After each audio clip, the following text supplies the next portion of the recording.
בואו איתי להכין כדור שמלא באוויר מדבק דו צדדי. כל מה שצריך זה דבק דו צדדי קש, ואם אתם רוצים לצבוע את זה, הסטוצים לורדים, עדיף לורדים יעלו, כי לא כל כך רואים. ואני רוצה לעשות צבע בלי צבע כאילו, אז אני חותכת חתיכה, ואפשר גם לשים בפנים נצנץ. אז אני לוקחת מספריים שמסוגלות לחתוך את זה, כמו אלו. ואז אני עושה ככה, עם החלק הזה, ככה. ואם זה לא מצליח לך, אז עדיף שהוא יהיה כזה עובי. אז אני לוקחת את הקש, שמה את זה על האמצע, אתם רואים? אני מקפלת את זה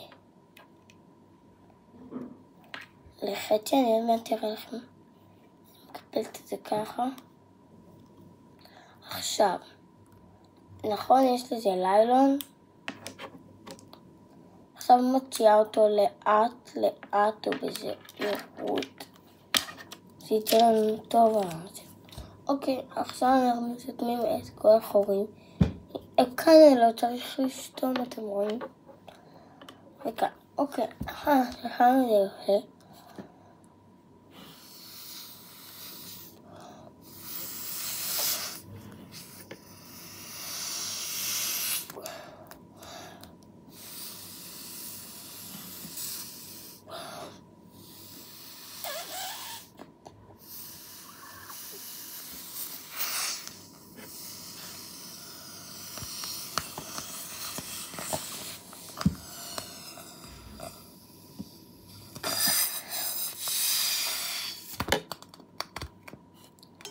ואז יש לי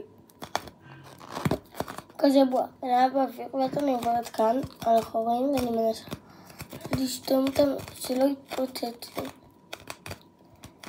ובסוף אם צריך אפשר לגזור ככה. זה קצת קשה, לא רוצה לגזור כי זה אולי יפוצץ לכם את הבועה. כמו שיודע. טוב.